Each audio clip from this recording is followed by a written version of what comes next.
Для того, чтобы сделать камин для кукол, нам понадобится коробка из-под каши или любая другая коробка, клей, ножницы, линейка, фломастер, цветная бумага и распечатка, ссылка на которую будет в описании, или подобное вы можете сделать в любом фоторедакторе.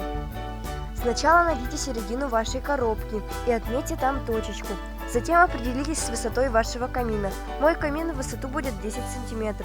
Поставьте с двух сторон коробки точки и соедините их с помощью линейки.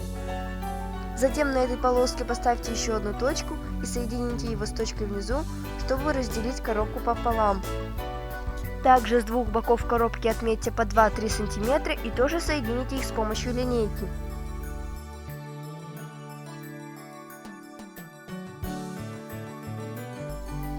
Ну вот, сам очаг нашего камина готов. Также можно попробовать сделать камин немножко фигурный. Внизу можно тоже немножко отчертить. Вырезаем все при помощи ножниц или канцелярского ножика. Теперь неровные стенки картона мы обклеиваем обычным или бумажным скотчем. Вырезав распечатку очага, намазываем ее краешки клеем с лицевой стороны и приклеиваем ее с задней стороны к коробке.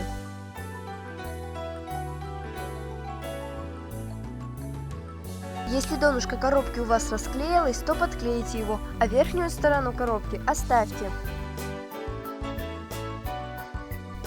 После обклеиваем коробку принтом. Его можно распечатать или же просто нарисовать самим.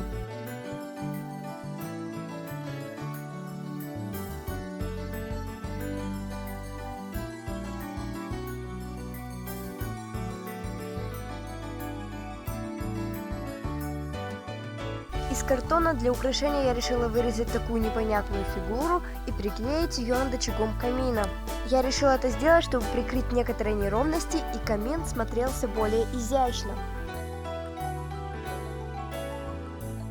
Верхнюю крышечку коробки мы обклеиваем и закрепляем на ней немножко скотча. А чтобы камин мог гореть, в кавычках, находим любой ролик горящего костра в интернете, включаем на максимум подсветку и звук вашего телефона, кладем телефон в коробку, закрываем и наслаждаемся.